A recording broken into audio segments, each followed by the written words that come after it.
J'invite le président départemental du comité de soutien des listes de rassemblement pour une alternative à gauche. J'appelle Jean Combasteil, ancien député, ancien maire de Tours.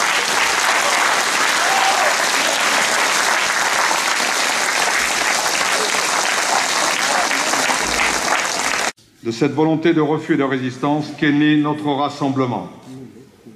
Celui-ci est historique dans notre département et est composé de différents partis politiques et organisations.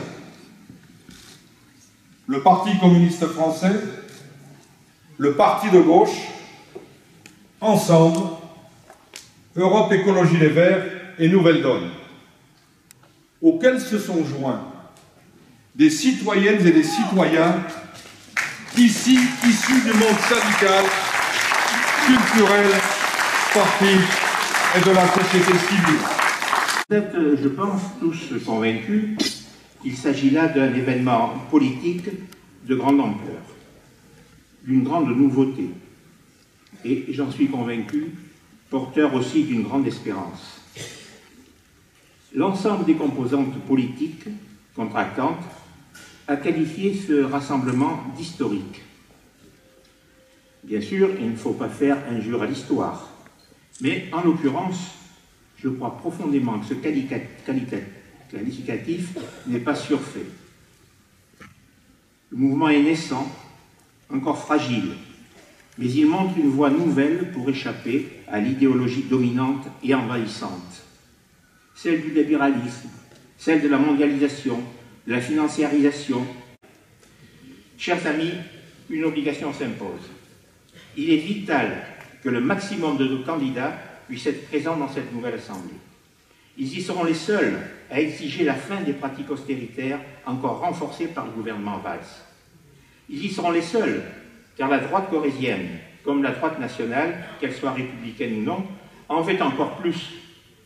Il nous faut des élus de cette nouvelle gauche, pour maintenir d'abord et plus encore pour développer l'intervention sociale, l'action culturelle, éducative, sportive, menacée par la politique nationale et européenne.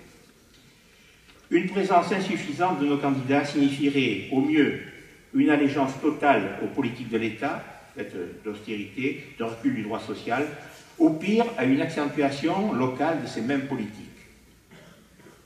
Nos élus seront les interlocuteurs naturels et actifs des travailleurs, des familles, des jeunes en situation difficile. Ils seront les garants d'une politique de solidarité, de justice sociale, et sauront proposer une pratique de gestion démocratique, ouverte et humaine. J'ajouterai aussi qu'ils donneront l'image de militants soucieux de moralité politique et de transparence face à une situation dans ce domaine parfois préoccupante. Nous avons à combattre l'abstention qui ne sert que l'adversaire.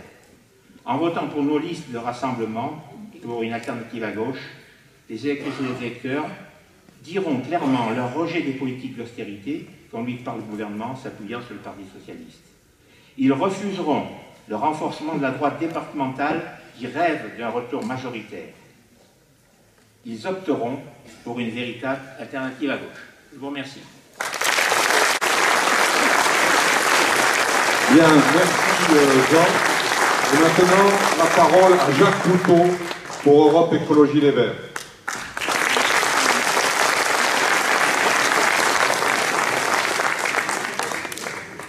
Bonsoir, chers amis et chers camarades.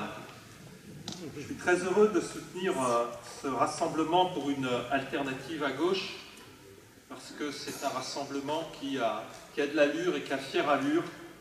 PC, PG, Ensemble, Nouvelle Donne, Europe Écologie Les Verts ensemble, eh bien c'est une belle image.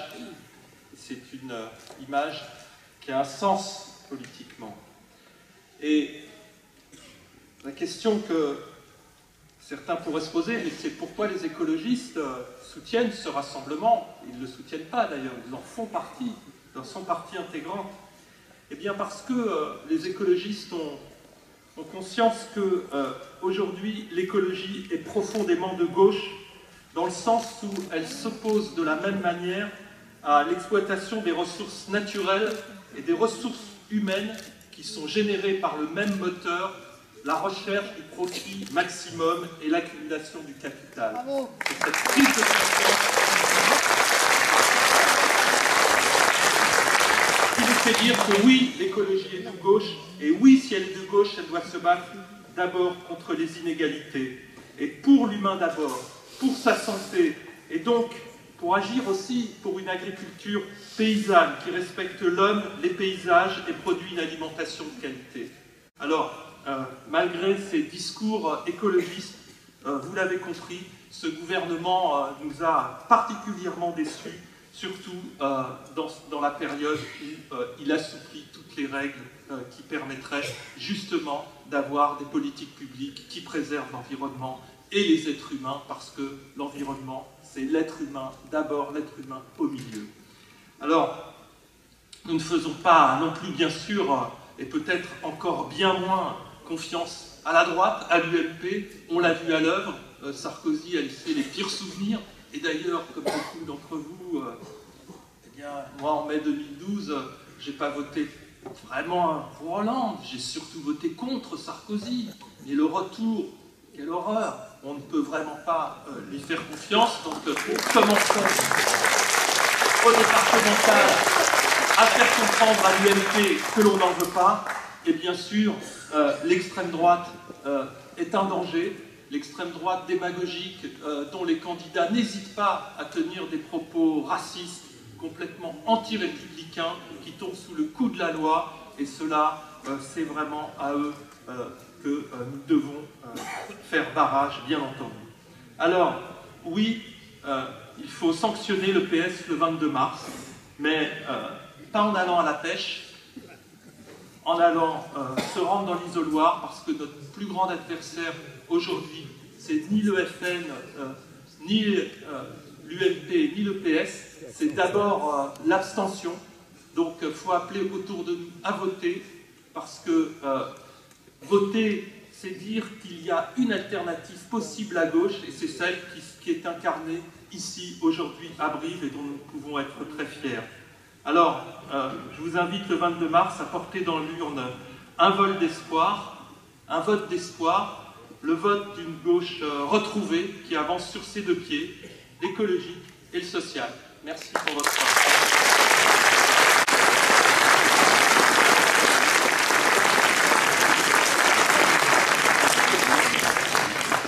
La parole maintenant à Myriam Martin.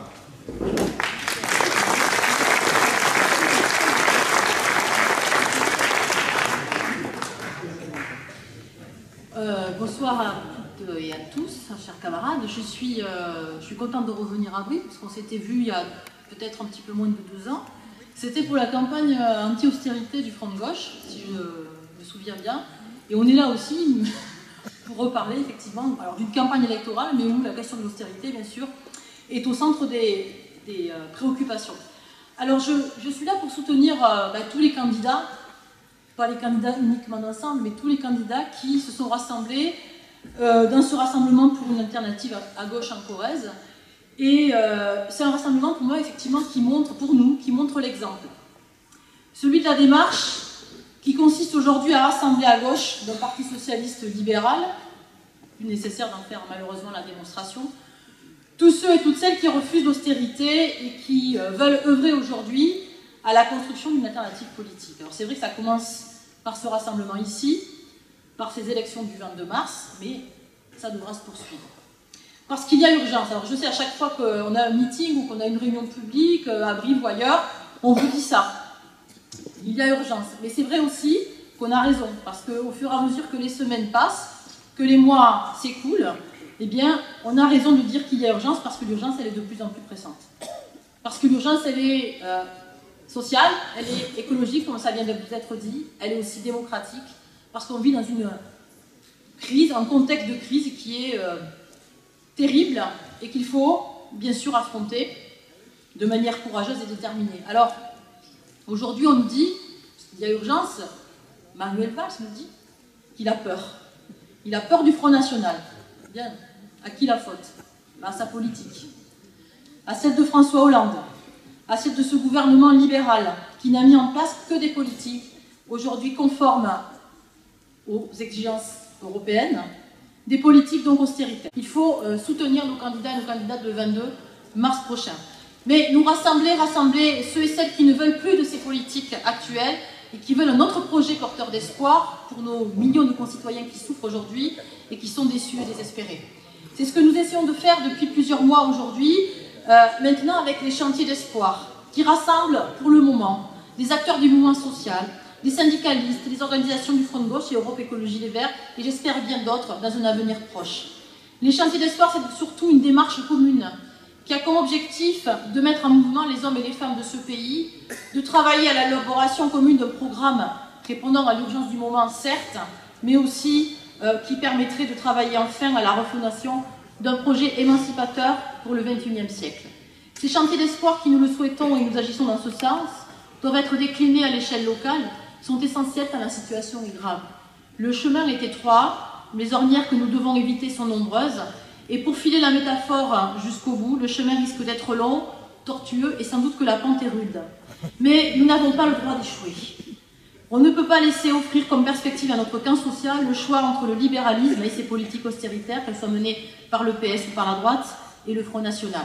Nous n'avons pas le droit d'échouer, nous devons laisser de côté toutes les querelles, les divisions surfaites, les petites phrases malvenues.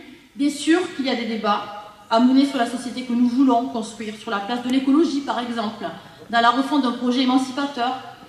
Par exemple, pour le mouvement que je représente, le rouge peut très bien se marier avec le vert, parce que pour nous, aucun projet pour demain ne peut évacuer l'importance de la question sociale et de la question écologique.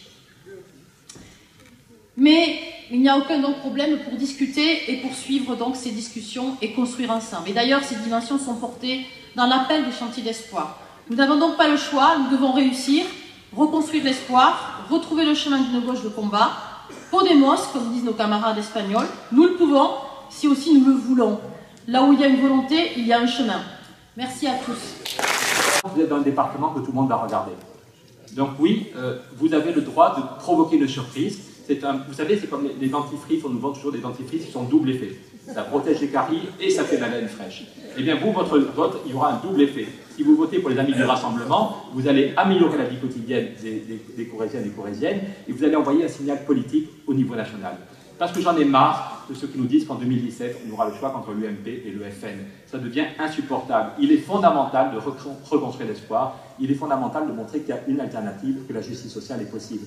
Tu as parlé de la victoire de Syriza, c'était génial. J'étais à Athènes ce jour-là, c'était génial. À 2 h du matin, j'avais du mal à les quitter. Finalement, ils étaient joyeux. Mais on pourrait parler aussi de la victoire de Grenoble. Il y a un an, presque jour pour jour, avec Eric, on était à Grenoble pour soutenir la liste citoyenne. Et je me souviens, vous voyez, c'est Eric Piolle et puis des citoyens qui avaient travaillé pendant des mois, non pas pour faire de la politique, pas pour faire carrière, mais parce qu'ils voulaient vivre mieux à Grenoble. Et ils ont travaillé sur un projet, des gens venus d'associations, des gens venus de partis, ils ont fait une liste. Et quand on était avec Eric, tous les sondages me donnaient planté. Moi, j'ai dormi chez Eric, tu te souviens, il y avait un problème d'hôtel, c'était assez rigolo. Et j'ai pris le café avec Eric, depuis il est devenu le maire de Grenoble. Et le jeudi matin, tout le monde pensait qu'ils étaient plantés parce que les sondages mettaient la liste citoyenne 10 points derrière le PS.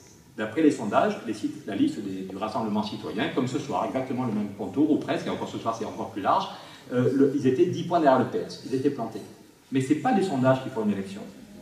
Les sondages les mettaient 10 points derrière, les citoyens les ont mis 3 points devant au premier tour et 17 points devant le PS au deuxième tour. Et là, on peut créer la qualité.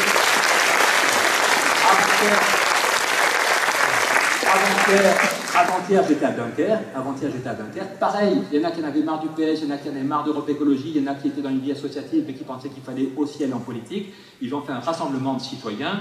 Michel Delbarre les prenait pour des rigolos, parce que Dunkerque, c'était la ville de Michel Delbarre, c'était son fief, la ville lui appartenait. Et bien, les citoyens ont pensé qu'il était temps de changer. Et la liste du Rassemblement citoyen à Dunkerque a mis 30 points d'avance, 30 points devant le PS. Donc les amis, on peut créer la surprise. On a 10 jours pour sa campagne. Si chacun de nous en parle à 4 ou 5 personnes, on va créer la surprise tous ensemble. Merci.